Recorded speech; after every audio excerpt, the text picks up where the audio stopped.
firstly, thank you very much for your time this evening. It's really great to be able to speak to you in an event such as this.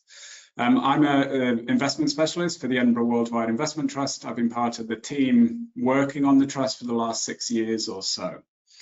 And very simply, the Edinburgh Worldwide Investment Trust seeks to give investors access to a unique, curated selection of immature businesses which are shaping the future. These are companies solving today's big problems using technological or business practice innovation to offer solutions which are better, cheaper, faster than the status quo. And in doing this, they could have the potential to rewire industries or even create new ones entirely. This is a long-term, bottom-up, best ideas portfolio of between 60 to 100 names. And the philosophy is based on one observation, that all change and innovation, no matter how profound, it all starts small. Initially, these will all be unproven. They may even attract skepticism. But by investing at this early stage, when the ranges of outcomes are at their broadest, that's really exciting. The growth runway for companies of this kind, it's almost open-ended. And that's why we focus on smaller companies for idea generation, but really it's a company's progress relative to its ultimate opportunity.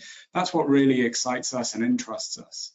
And we aspire really to own these companies as they grow, scale, and become much larger, much more successful businesses. I guess maybe pointing to a historical investment is a good way to illustrate this.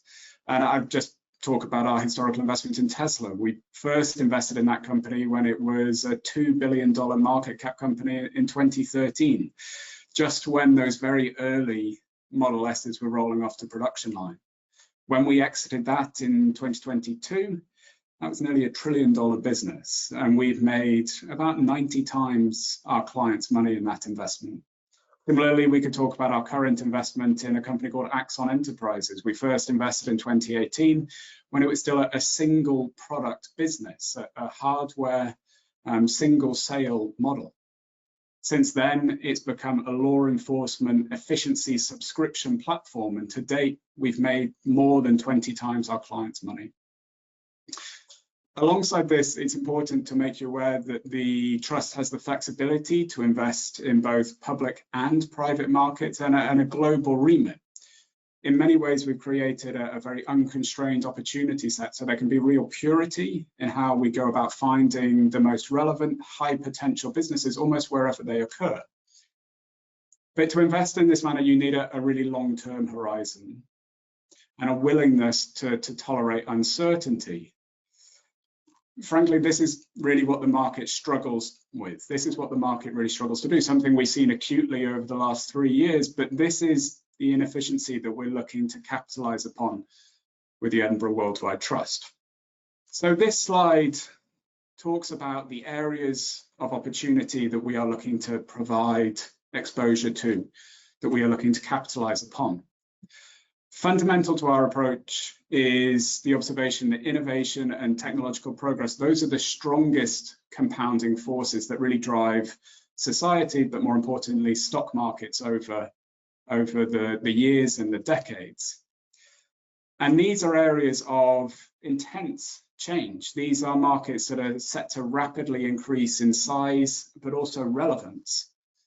But we sense that in time, they're going to be dominated by a handful of early pioneers, whether that's in rocket technology, where the shift from rockets being single use to being reusable is dramatically lowering the cost of taking items into orbit, opening new use cases, whether that be in communications, logistics, or military applications.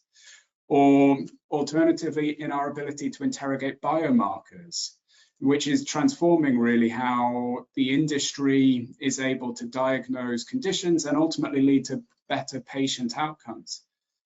These are the opportunities that we're looking to capture and capitalize upon within the Edinburgh Worldwide Investment Trust. And this slide speaks to the attraction of investing in these companies early.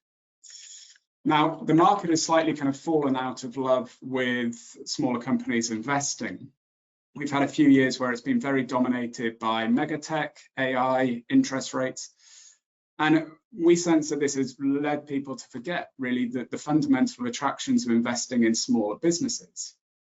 And that is, if you are looking to capitalize upon asymmetry, the potential to make multiple times your initial investment, smaller companies remain the place to look. And this slide, which displays the outcome of a period of analysis that we undertook through the summer, this slide really speaks to that.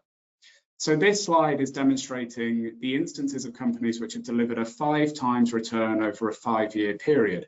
That's kind of a good barometer for the type of asymmetrical outcome that we're looking to access within the trust. And you see on the screen that companies with a market cap between $300 million to $10 billion, well, they have a 50% higher instance of delivering that type of return versus the S&P 500. That's a meaningfully higher instance rate. That's more shots on goal, if you like. I think what's equally interesting for us, though, is where these opportunities are coming from. They've tended to emerge from the areas of the economy which are seeing the most intense structural change.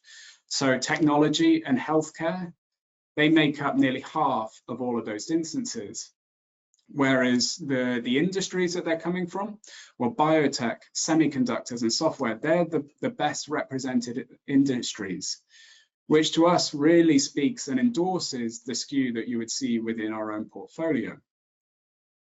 You will see that the delivered returns within the EWIT portfolio has followed a similarly asymmetrical profile. The chart on the screen shows the holding period return for each individual investment made within the Edinburgh Worldwide Investment Trust since its inception in 2014.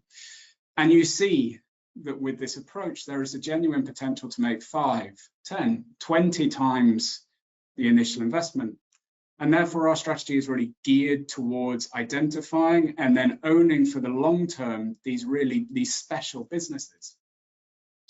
But what's not explicitly stated on the slide is the need to have that long-term horizon that I spoke about earlier, that if you are looking to access asymmetry, experiences has told us that you need to be able to invest in these companies for 5, maybe even 10 years. And you need to be able to tolerate periods of volatility or drawdown if you're to access that asymmetrical profile.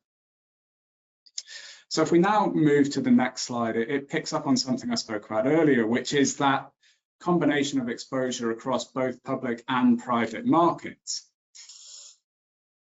We think that Edinburgh Worldwide has a rare mix of exposure, that by this kind of blend across asset classes, we're giving shareholders access to areas of change that really aren't well represented in public equity markets. Think there of emerging technology like quantum computing. Alternatively, this is allowing us to give shareholders access to unique businesses which, for one reason or another, have chosen to stay private for longer, and there just aren't a good comparator to it in public markets. So I point you there to a company like Epic Games, which is shown on the slide. That is the developer of the video game Fortnite, but has growing opportunities as the metaverse as a whole becomes increasingly utilized.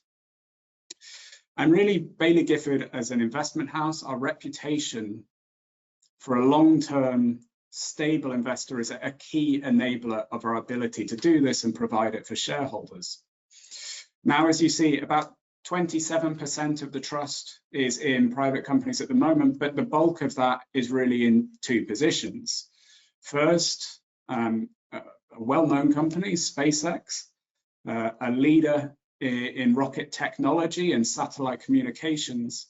We view this as quite possibly the defining asset of its generation, which is increasingly relevant in a massive market opportunity, an asset which is growing in strategic and geopolitical importance.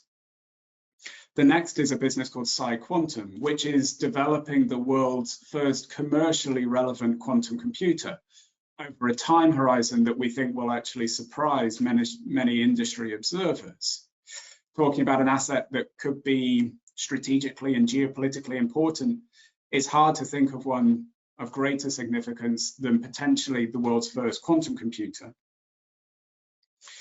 These are the kind of assets which are typically difficult for UK retail investors to access. We're pleased to be able to provide this through the structure of the Edinburgh Worldwide Investment Trust, moreover, doing so at a very, very effective level of cost. We view this exposure as highly additive and differentiating for the trust as a whole. But now if we take a step back and maybe just look at the exposure of the aggregate portfolio, this slide really speaks to where is our philosophy and process pointing us right now? What do the disruptors of tomorrow look like? Where are we finding opportunity? And you see that we consider there to be three broad themes of common innovation. The first is in digital infrastructure. These are businesses with new tools which are creating more efficient marketplaces or improving efficiency and productivity gains. They can be everything from electronic bond trading, or it could be the digitization of large marketplaces such as US real estate with our holding in a company called Zillow, which is really hollowing out that channel and creating a large amount of value. Next, we have those in hardware 2.0, which are hardware or engineering businesses really being taken to the next level, fusing their physical expertise with software know-how, in doing so transforming what could be quite a solitary purchase model into something that's more subscription-based. And I could point you to our long-standing investment in a drone company called AeroVironment, which is following that transition. And then finally, we have companies in the healthcare revolution. These are businesses which are utilizing our deepening understanding of biology, combining that with new technology to really transform the patient experience and outcomes. And I would point you to there a company called Alnylam Pharmaceuticals, which is developing a range of treatments based on a singular approach to gene silencing. This slide displays the performance of the trust really over the long-term period. And we recognize that it's been a bumpy roller coaster ride for shareholders. Returns were very strong in both an absolute and a relative sense from 2014 up to 2021. Yet recent performance has really been dominated by three difficult years from 2021 to 2023. Really following that pandemic period, the washout that followed, the rapid increase in inflation and interest rates, which really was very difficult for our style of investing, which favors early stage growing businesses that were out of sync with a market that really seeked predictability and near-term cash flows. I think alongside this, we've been quite upfront in acknowledging mistakes in execution, but I'd also just like to express our gratitude to existing shareholders who may be on the line, something that was again demonstrated by the support we received at the recent general meeting. But if we move on to the next slide, it really speaks to an important process we've been through with our board, which was really to aid us in identifying and then implementing the lessons from that period of difficult performance. Really, what can we take from those 3 years to improve our ongoing investment process to heighten the probabilities of better outcomes for shareholders in the future? And as a result of this, we've strengthened the investment decision-making group, really bolstering that resource to add both challenge and support. We've looked at the balance of exposures within the portfolio, increasing the allocation to profitable businesses, those generating positive cash flows, whilst also adjusting the industrial diversification to ensure what we think is an optimal balance within the portfolio and reflects the investment environment that we anticipate for the coming years ahead. And the result is, we think, a portfolio that's in a really exciting position. You've seen fundamentals improve with both sales growth and earnings growth, multiples of that of the benchmark. And although the last couple of weeks have been difficult in markets, you've seen performance over that most recent 12-month period really improve, and we're very kind of satisfied with what we delivered there, albeit we see considerable potential for that to go further given the present level of valuations within the portfolio. To conclude on the comments from today, we believe the opportunity from technological transformation remains as exciting as ever and increasingly relevant.